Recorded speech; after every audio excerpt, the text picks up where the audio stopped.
Hi hello friends, ನಮಸ್ಕಾರ. Sisters ಕಿಚನ್ಗೆ ಸ್ವಾಗತ. ಆಲೂ chips and chaats ಎಲ್ಲರಿಗೆ ಇಷ್ಟ ಆಗುವ ಸೂಪರ್ ಆ್ಯಂಡ್ ಟೇಸ್ಟಿ ಮನೆಯಲ್ಲೇ ಹೇಗೆ ಮಾಡೋದು ನೋಡೋಣ ಬನ್ನಿ ಫ್ರೆಂಡ್ಸ್. ಇಂಗ್ರೀಡಿಯೆಂಟ್ಸ್: ಮೊದಲಿಗೆ ಆಲೂ ಚಿಪ್ಸು, ಮಿಕ್ಚರು, ಈರುಳ್ಳಿ, ಖಾರದ ಪುಡಿ, ಸ್ವಲ್ಪ ಕೊತ್ತಂಬರಿ ಸೊಪ್ಪು, ಅರ್ಧ ನಿಂಬೆಹಣ್ಣು, ಒಂದು ಟೊಮೊಟೊ, ಒಂದು ಹಸಿಮೆಣಸಿನ್ಕಾಯಿ, ಒಂದು ಕ್ಯಾರೆಟ್. ಅಂಗಡಿಯಲ್ಲಿ ಸಿಗುವಂಥ ಚಿಪ್ಸ್ ತೊಗೊಳ್ಳಿ. ನಿಮ್ಗೆ ಯಾವುದೇ ಫ್ಲೇವರ್ ಆಗಿರ್ಬೋದು, ಅದು ನಿಮ್ಮ ಇಷ್ಟ. ಇದೆ ಅಂತ ಏನಿಲ್ಲ, ಬಟ್ ಇದು ತುಂಬ ಟೇಸ್ಟಿ ಆಗಿದೆ ಅಂತ ಅನ್ನಿಸ್ತು, ಅದಕ್ಕೋಸ್ಕರ ನಾನು ಒಂದೇ ಸಾಕೊಂಡ್ಬಿಟ್ಟು ಒಂದು ತೊಗೊಂಡಿದ್ದೀನಿ. ಕಟ್ ಮಾಡಾಕು ಫುಲ್ ಪುಡಿಯ ಮಾಡಾಕ್ಕೊಳ್ಳಿ. ಒಂದು ಬೌಲು ಮಿಕ್ಚರ್ ಹಾಕ್ಕೊಳ್ಳಿ, ನಿಮ್ಗೆ ಎಷ್ಟು ಬೇಕೋ ಅಷ್ಟು. ಯಾವುದೇ ಮಿಕ್ಚರಲ್ಲಿ ಇದೆ ಅಂತ ಏನಿಲ್ಲ, ನಿಮ್ಮ ಇಷ್ಟ. ನಾನು ಒಂದು ಈರುಳ್ಳಿ ತೊಗೊಂಡಿದ್ದೀನಿ. ನಿಮ್ಗೆ ಇನ್ನೂ ಸ್ವಲ್ಪ ಕ್ರಿಸ್ಪಿಯಾಗಿರಬೇಕು ಅಂದರೆ ಇನ್ನೊಂದು ಈರುಳ್ಳಿ ಹಾಕ್ಕೊಳ್ಳಿ.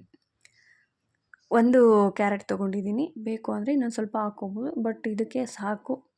ಒಂದು ಹಸಿಮೆಣಸಿನ್ಕಾಯಿ, ಖಾರ ಬೇಕು ಅನ್ನೋರು ಇನ್ನೊಂದು ಹಾಕ್ಕೋಬೋದು, ಒಂದೇ ಸಾಕು ಅಂದರೆ ಓಕೆ. ಅದಕ್ಕೆ ತಕ್ಕಂತೆ ಒಂದು ಟೊಮೆಟೊ. ಇನ್ನು ಹುಳಿ ಬೇಕು, ಫ್ಲೇವರ್ ಆಗಿರಬೇಕು ಅಂದರೆ ಇನ್ನೊಂದು ಆ್ಯಡ್ ಮಾಡ್ಕೋಬೋದು. ಮತ್ತು ಸ್ವಲ್ಪ ಖಾರದ ಪುಡಿ ತೊಗೊಂಡಿದ್ದೀನಿ, ಯಾಕೆಂದರೆ ಅದರಲ್ಲೇ ಖಾರ ಇರುತ್ತೆ. ಸ್ವಲ್ಪ ಖಾರದ ಪುಡಿ ಸಾಕು. ಅದಕ್ಕೆ ಸ್ವಲ್ಪ ಕೊತ್ತಂಬರಿ ಸೊಪ್ಪು, ಎಷ್ಟು ಬೇಕೋ ಅಷ್ಟು ಹಾಕ್ಕೋಬೇಕು. ಅದಕ್ಕೆ ರುಚಿಗೆ ತಕ್ಕಂತೆ ಸ್ವಲ್ಪ ಉಪ್ಪು, ಯಾಕೆಂದರೆ ಅದರಲ್ಲೇ ಉಪ್ಪಿರುತ್ತೆ.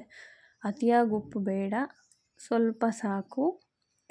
ಸ್ವಲ್ಪ ಉಪ್ಪು ಆ್ಯಡ್ ಮಾಡಿದ್ರೆ ಸಾಕು, ಯಾಕೆಂದರೆ ಎಲ್ಲಾದ್ರ ಚಿಪ್ಸಲ್ಲೂ ಉಪ್ಪು ತುಂಬಾ ಇರುತ್ತೆ. ತುಂಬ ಅತಿ ಆದರೆ ಚೆನ್ನಾಗಿರಲ್ಲ. ಅದಕ್ಕೆ ಒಂದು ಅರ್ಧ ಲೆಮನ್ ಹಾಕ್ಕೋಬೇಕು. ಲೆಮನ್ನು ತುಂಬ ಅತಿ ಆಗೋದು ಬೇಡ, ಯಾಕೆಂದರೆ ಲೆಮನ್ ಅದರಲ್ಲೇ ಆ್ಯಡ್ ಆಗಿರುತ್ತೆ. ಬಟ್ ಇದು ನಾರ್ಮಲಾಗಿ ಸಾಕು. ಇವಾಗ ನಿಮಗೆ ಸ್ಪೂನ್ ಬೇಕು ಅಂದರೆ ಸ್ಪೂನಲ್ಲಾಗಿರ್ಬೋದು, ಇಲ್ಲ ನಿಮಗೆ ಕಂಫರ್ಟಬಲ್ ಇಲ್ಲ ಅಂದರೆ ಕೈಯಲ್ಲಾಗಿರ್ಬೋದು. ಫುಲ್ ನೀಟಾಗಿ ಫಿನಿಶ್ ಮಾಡ್ಕೋಬೇಕು. ಫುಲ್ಲು ಎಲ್ಲ ಕಡೆಯಿಂದ ಮಿಕ್ಸ್ ಮಾಡ್ಕೊಂಡು ಬರ್ತಾ, ಅಂದರೆ ಬೇಗ ಜಾಸ್ತಿ ಲೇಟ್ ಮಾಡಿದಷ್ಟು ನೆಂದುಬಿಡುತ್ತೆ.